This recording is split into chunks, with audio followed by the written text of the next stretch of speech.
warahmatullahi wabarakatuh.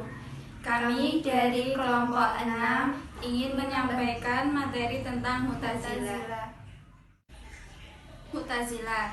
Secara harfiah, kata Mu'tazilah berasal dari i'tazala yang berarti berpisah atau memisahkan diri, yang berarti juga menjauh atau menjauhkan diri.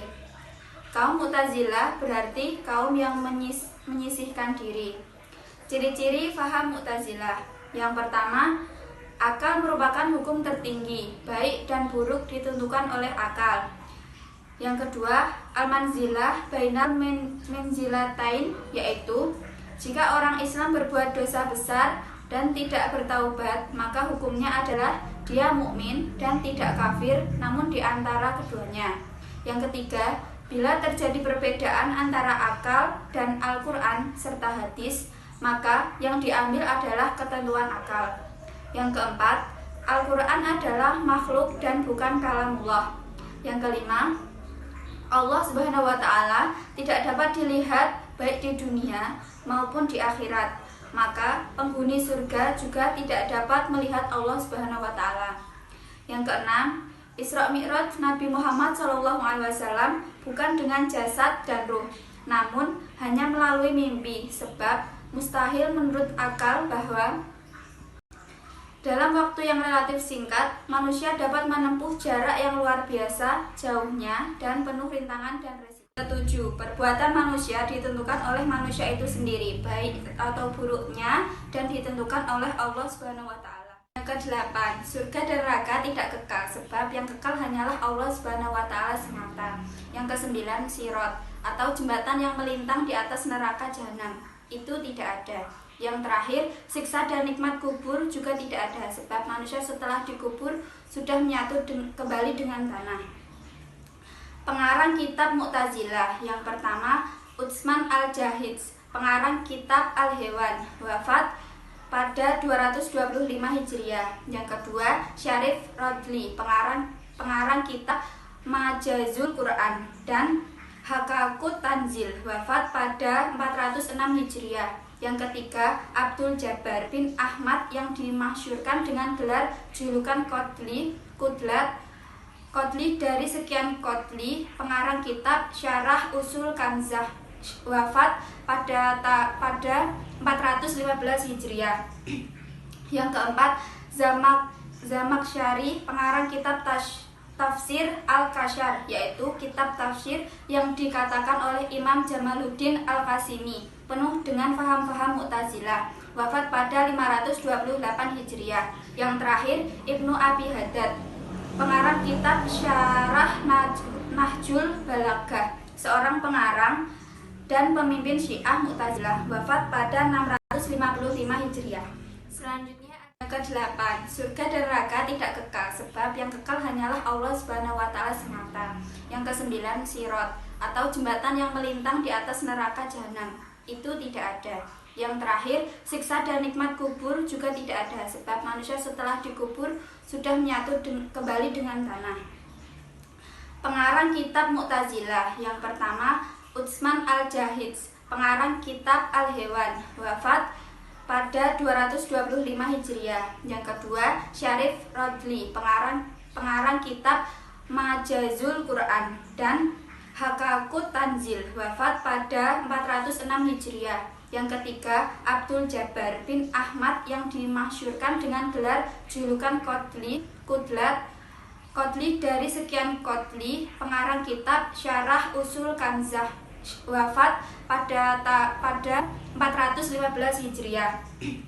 Yang keempat, Zamakhsyari, pengarang kitab Tafsir Al-Kasyar, yaitu kitab tafsir yang dikatakan oleh Imam Jamaluddin Al-Qasimi, penuh dengan faham-faham Mu'tazilah, wafat pada 528 Hijriah. Yang terakhir, Ibnu Abi Haddad, pengarang kitab Syarah Nahjul Balaghah, seorang pengarang dan pemimpin Syiah Mu'tazilah, wafat pada 655 Hijriah. Selanjutnya ada 5 ajaran dasar teologi Mu'tazilah al-Usul Khamsyah.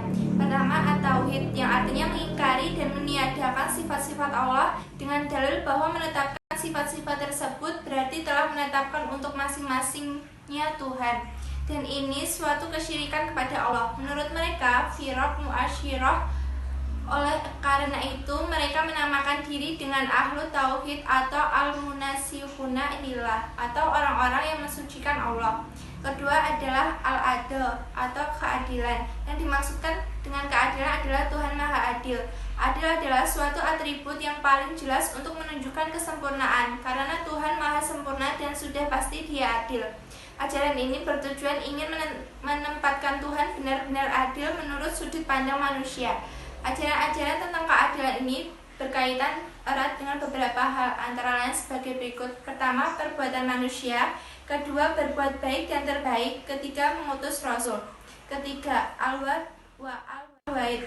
Yang dimaksudkan dengan landasan ini adalah bahwa wajib bagi Allah untuk memenuhi janji-janjinya bagi pelaku kebaikan agar dimasukkan ke dalam al-jannah dan melaksanakan ancamannya bagi pelaku dosa besar agar dimasukkan ke dalam an-nar, kekal abadi di dalamnya, dan tidak boleh bagi Allah untuk menyelisihinya, karena inilah mereka disebut dengan wa'idiyah. Keempat, al-manzilah bain al-manzilatain. Yang dimaksud dengan landasan ini adalah bahwasanya keimanan itu satu dan tingkat. Al-manzilah bain al-manzilatain. Yang dimaksud dengan landasan ini adalah bahwasanya keimanan itu satu dan tidak bertingkat-tingkat.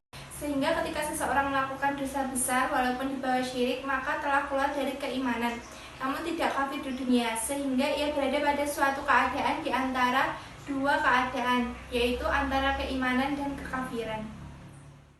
Yang kelima, al-amar bin al-ma'ruf wa an-nahyan al-munkar.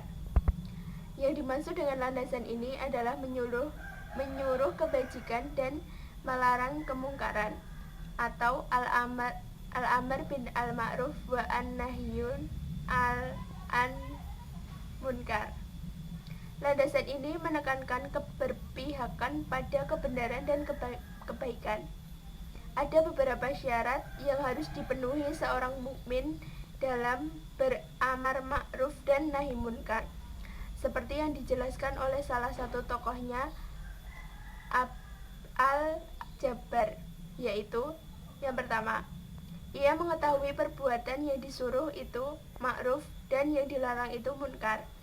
Yang kedua, ia mengetahui bahwa kemungkaran telah dilakukan orang. Yang ketiga, ia mengetahui bahwa perbuatan amar ma'ruf dan nahi munkar tidak akan membawa mudarat yang lebih besar. Yang keempat, ia mengetahui atau paling tidak menduga bahwa tindakannya tidak akan membahayakan diri dan hartanya. Selanjutnya, khalifah-khalifah Islam yang menganut paham Mu'tazilah. Yang pertama, Zaid bin Walid, Khalifah Bani Umayyah, berkuasa tahun 125 dan 126 Hijriah. Yang kedua, Ma'mun bin Harun Rashid, Khalifah Bani Abbas, berkuasa dari tahun 198 sampai 218 Hijriah. Yang ketiga, Al-Mu'tasim bin Harun ar-Rasyid, berkuasa dari tahun 218 sampai 227 Hijriah. Yang keempat, Al-Matsik bin Al-Mu'tasim, berkuasa dari tahun 227 sampai 232 Hijriah. Sekian presentasi dari kelompok 6. Apabila ada salah kata, kami mohon maaf. Wassalamualaikum warahmatullahi wabarakatuh.